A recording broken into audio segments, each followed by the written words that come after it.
Hey guys, welcome back to Clownfish TV. This is Kneon. I am not here with Geeky Sparkles.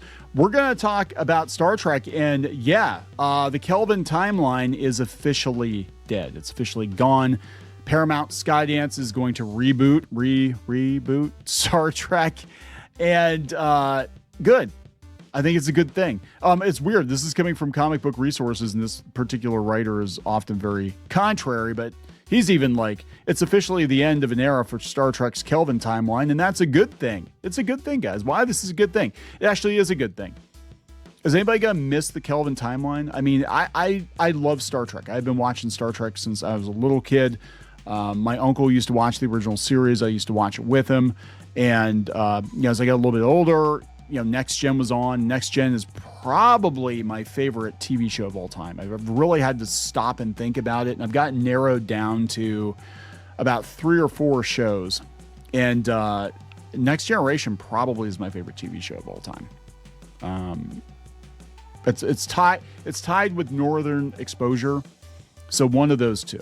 All my favorite shows are from the 90s, apparently. But so I'm happy about this. I hated this era of Star Trek. I didn't watch this era of Star Trek. I watched the movies. First 2 movies, I saw them in theater. It was okay. But then they started doing the series, and Discovery was dog shit. And I didn't even check any of the other ones out until Picard season 3. And I did that begrudgingly, and they only did that as fan service to try to get people to get back on board. And it's like, look, we've got Patrick Stewart. We got a chance to get all these guys back together one last time. Let's at least send them off correctly. And I think that was a good thing. And I'm happy with how they ended it. And I'm like, we don't need any more Next Gen. We're done. We're done here. We've said all we need to say. We're done. Hated the beginning of Picard. I only watched the first 2 episodes and I noped out because I'm like, this show is gonna make me mad. I can tell it's gonna make me mad. Again, as I'm a huge fan of Next Generation. So anyway, they're gonna reboot it, and they're just gonna pretend the Kelvin timeline's just it's in the rearview mirror. It was an alternate history or whatever. I think that was kind of a dumb move, but I understand why they thought it was a good move at the time, because they're like, this way we can play around with Star Trek and not have to be so beholden to canon.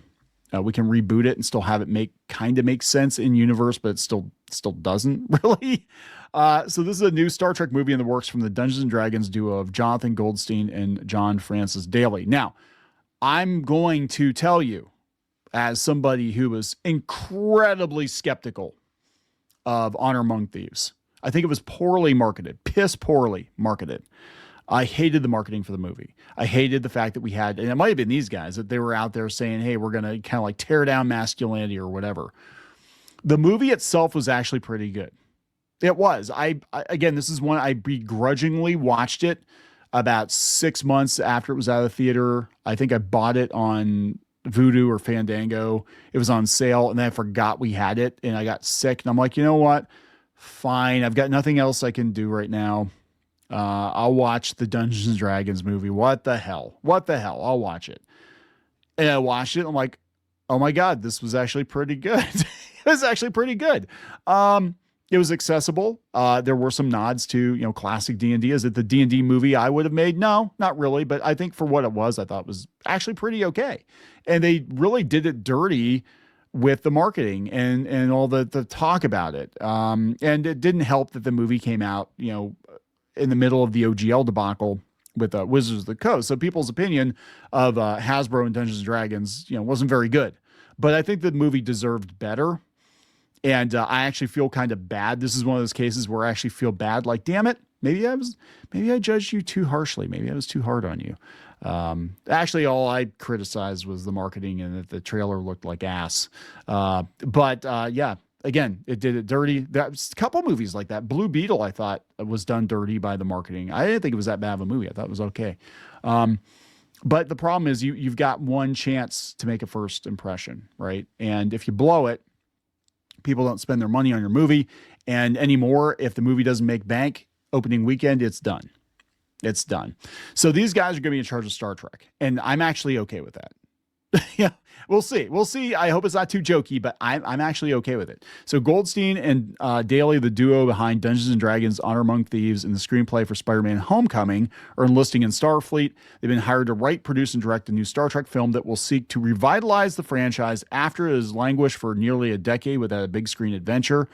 As Variety previously reported, the new film will not be a continuation of the J.J. Abrams-led reboot of the series and won't feature Chris Pine or any of the actors from the movies.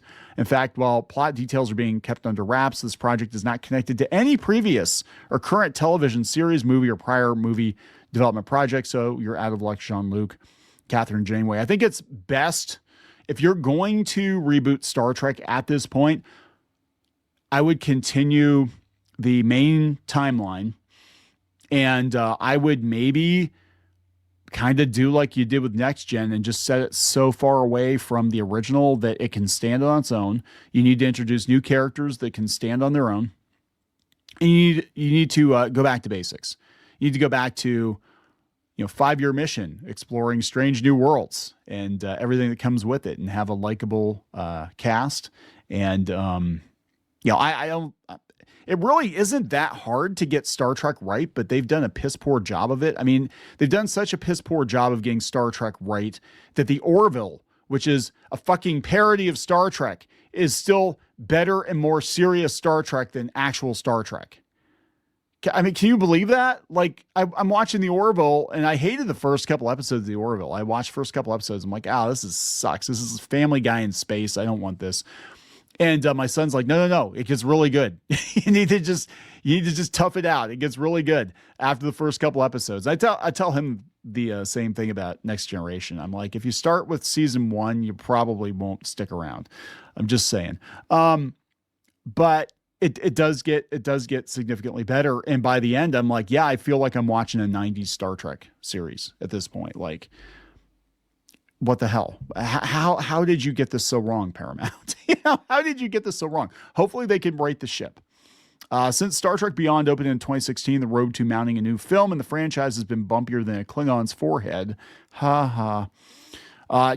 They're just not doing the fourth one, I guess. I don't know. In 2024 rather, Variety reported that Steve Yockey, the flight attendant, was writing a draft for the final chapter of the Trek movies starring Chris Pine.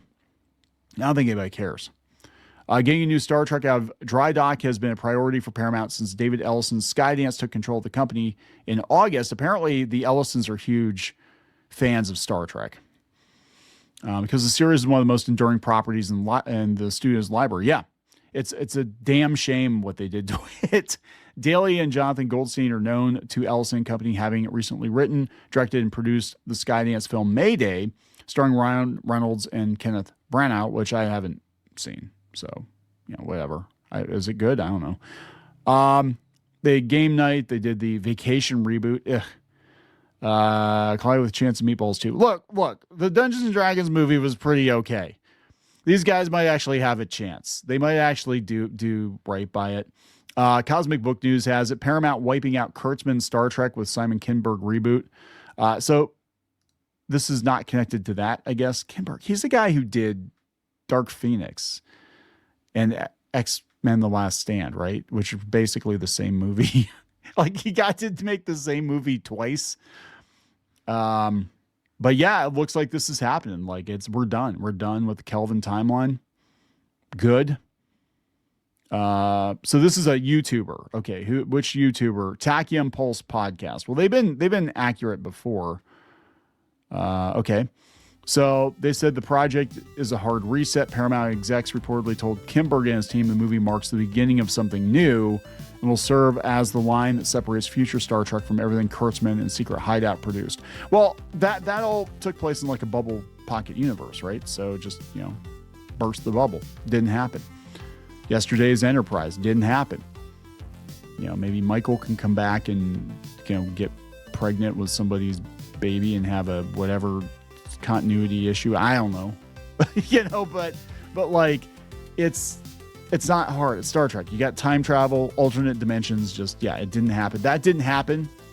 Spock had a fever dream. That's what that was. Didn't happen. Never happened. And just step over it. And let's get back to making actual actual good Star Trek. That would be nice. Strange New Worlds, I did watch a couple episodes of it, and I was okay until they started singing and dancing, and then I was out. I'm like, I don't want singing and dancing in Star Trek, sorry. And Anson Mount just won't shut up about politics. I'm like, yeah, I'm good. So there we go, guys. We're getting a reboot. Gonna wrap it up. Please subscribe. We'll talk later.